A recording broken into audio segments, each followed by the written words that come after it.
Mapapansin na medyo nag-lie low ang bagong meow-meow ng Batangas na si Crying Leandro Leviste na isa na ngang full-blown o certified DDS. E paano ba naman ginawa siyang bilyonaryo umano ni former President Digongyo?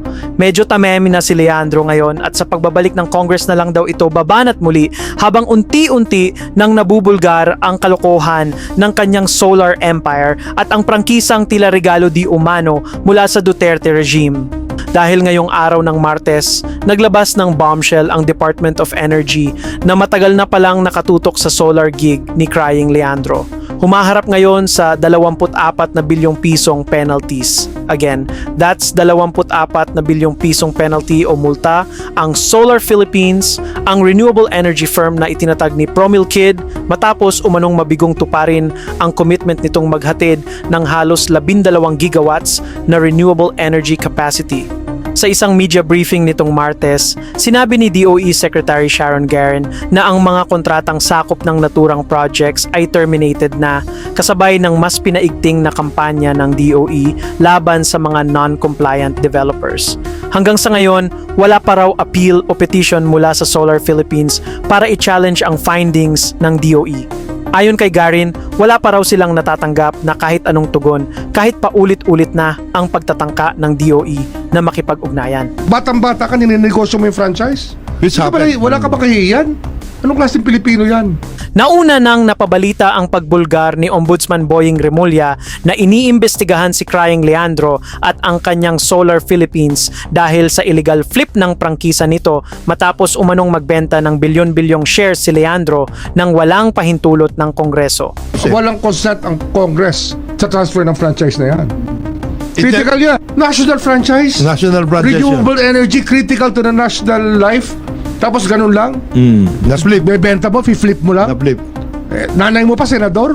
As expected, sumausaw na naman si Harry Roque na guilty sa paghahype hindi lang kay Kiko Barzaga na may saltik from Etivac kundi kay Leandro rin dahil atat na si Mima Butanding na mapatalsik si PBBM. So yung pagbunyag ni Leandro Leviste tungkol doon sa 5% at 10% na normal SOP dati-rate, yan ay importante kasi merong isang district congressman na umamin na ganyan talagang patakaran. Diyan sa Kongreso, ang rule dyan is silence. Dahil lahat ng kinabang, huwag kang maingay. Dahil pag ikaw ay maingay at naapektuhan ang kubra ng mga congressmen, kukuyugin ka. Siguro dahil bata na si Leandro Leviste at meron siyang mga barkada, kasama na si Kong Miao Miao, no?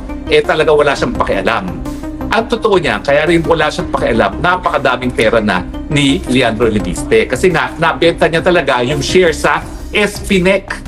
Now, yung SPNEC ay ibang kumpanya dun sa Solar para sa Bayan.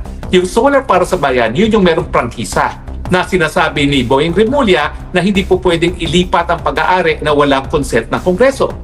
Siyempre, todo tanggol ang puganteng DDS na butanding dahil pareho sila ni Leandro na tila eksperto sa pagmamanipula at circumvention ng batas. Ganito rin ang ginawa ni Butanding sa pag-circumvent ng SEC rules at mga batas para sa kanyang Pogo-linked Biancham Holdings. I don't know that any resolution was filed. I think it's a ministerial function of members of the committee to actually investigate any matter that's referred to the committee. Samantala, ayon kay House Legislative Franchises Vice Chair Antonino Roman III, iimbestigahan daw ng kanyang committee ang alleged illegal sales ng shares ni Leandro once na may mag-file ng resolusyon sa Kamara. So if there's a resolution that was filed, then it behooves me to actually investigate it as a member of the committee. Sir, kailangan pong may reso, hindi po pwedeng motu proprio yun. Ang pagkakaalam ko, well, first, let me just say it's my first term as a congressman. From my understanding, there has to be some kind of resolution because that's the formal way of actually bringing it to the attention of the committee.